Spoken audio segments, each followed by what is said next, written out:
looking at other people's boats. Ayan, bye-bye London. London Bridge, bye-bye. Ayan mga ka-travel. Pabalik na ako sa pinagaling namin pier kanina. Ito na yung London Bridge. Pauwi na ako. So sana nag-enjoy kayo mga ka-travel. Sana nag-enjoy kayo sa pagsama sa akin at sa pagmamasyal dito sa London Bridge. Ayan mga ka-travel. You would have been looking at rat-infested derelict warehouses. Now you're looking at rat-infested luxury apartments. The rats will never move out of here. Babalik na They've ako now sa got central heating. pinanggalingan kong pier. Choose the restaurants. Mga ka-travel, sana nag-enjoy kayo. On the right, there's a hole in the wall. Now, if you look up there, it's called Dockhead. It hasn't changed much in 100 years, except it's all been cleaned. Halfway up, it bends mga ka-travel, round the abangan corner. nyo yung mga susunod ko pong mga videos. And that was the home of Fagan. Abangan nyo yung and his Finland. child thieves. If you've seen the original black and Dahil white sa susunod na linggo po, that's where the location was. pupunta ako ng Now Finland. look Doon ako inside of us, this is the new way to live in London. You buy yourself a Dutch barge, then you bring it up Doon yung here. destination You namin mga realise ka-travel. you might have made a mistake. These bigger ones on the left-hand side here, their mooring fees are £40,000 a year. So when they sell them, they sell the boat with the mooring. And they've got boats up the Salop River, 800 to £1 million. They're not worth it, it's just the berth. Now, along the left where them big old trees are, we filled in that lock entrance when ships got too big. One of the biggest ships sailing out of there was called the Cutty Sark when she delivered her cargoes of wool. But look at the lovely house on the far side. See the nice arch windows and all the security cameras? Well, that's the home of Dame Helen Mirren, the famous actress. Behind her house is a little white marquee. Behind the marquee, there's a pub called the Town of Ramsgate. In the 1700s, that was the Admiralty Court. Judge Jeffreys was in charge, so you were sentenced in the court, taken down the stairs at low water there, and then you went for a walk. So look at the last warehouse on the left, the one with the 3 red balconies and the letter E.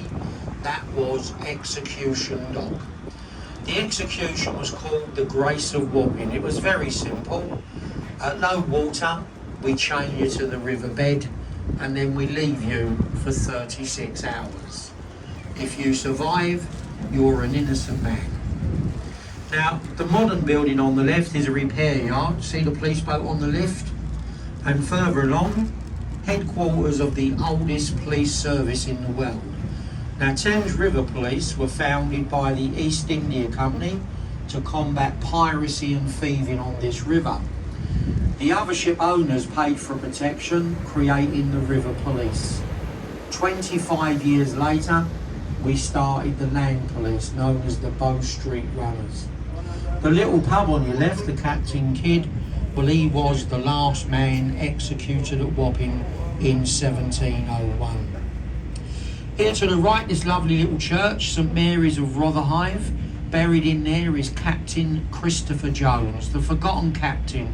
If you keep looking on the right along the wall, you see the British and American flag. Behind the flags, the name of his ship, the Mayflower. He was the captain and the owner of the Pilgrim ship. See the weather vane on the top? That's a replica. You remember the Golden Hind? The ships were about the same size. Half the size of the boat you're on today. Now, if you look around you, even you can see how the Thames has changed. You see no ships, no tugs, no barges, no work. This was the busiest commercial river in the world.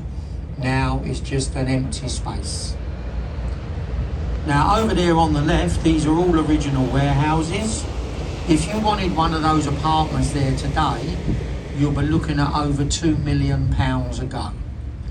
Look on top there, see it says Metropolitan Wharf. Well, that is a penthouse which you can rent out on Airbnb. Only £3,000 a night. But if you can afford that, you can afford to go in the oldest pub on the river, the little white building on the left, the Prospect of Whitby, opened in 1520. Over the years it was frequented by pirates, smugglers, murderers, thieves, robbers, members of parliament and even prime ministers. It was in that little pub they captured the notorious Captain Kidd. He was trying to escape the country dressed as a woman. He couldn't get away with it because he wouldn't shave off his black beard. If he'd have been alive today, we'd have took no notice of him. Now on your left we've got a building site, which we've passed 4 of these on our way from Westminster. We're upgrading London's sewers. We were very lucky. 140 years ago, we had an engineer called Joseph Basil Getty. He designed the sewers of London. When he was alive, we had 2 million people in London. Now we've got 11 million. The sewers can't cope. What happens? We have torrential rain, the sewers back up. Whatever floats in the sewer comes in the river, raw sewage. So we're building these massive drains. So the sewage will go down the drain, and where we are now, we're just completing the longest tunnel we've ever built under the river. The Tideway Tunnel is 17 miles long, designed to take the sewage out of London to the sewage farms in the east. Look at this lovely building on the right, Globe Wharf.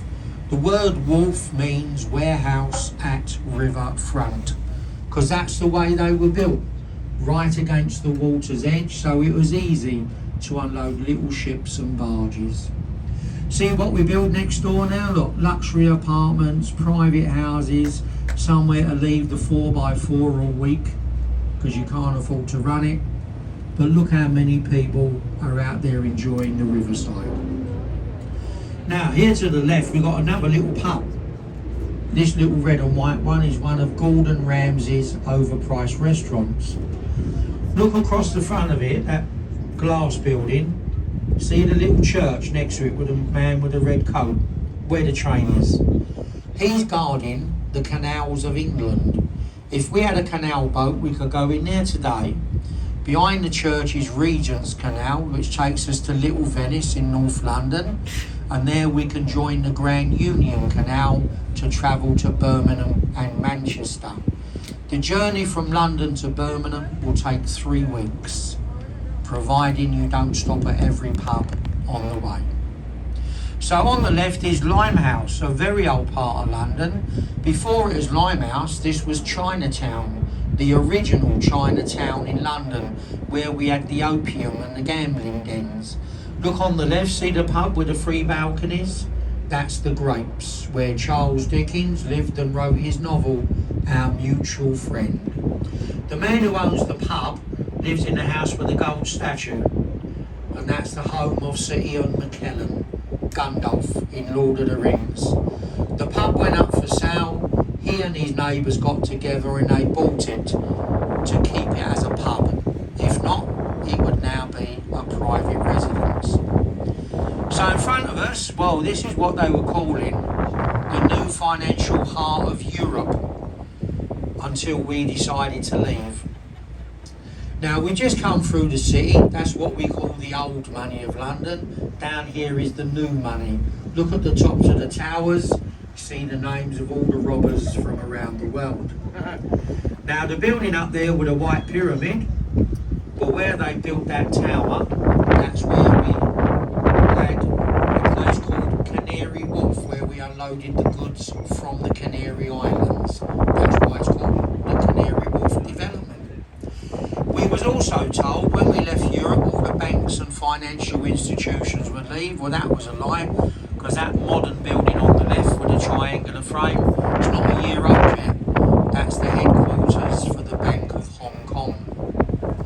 But the last glass tower, not really much to look at, but that is called Landmark, the tallest block of privately owned apartments in Europe. If you want an apartment in that tower, the cheapest one at the moment is £650,000, which isn't bad for a 1-bedroom glass box. If you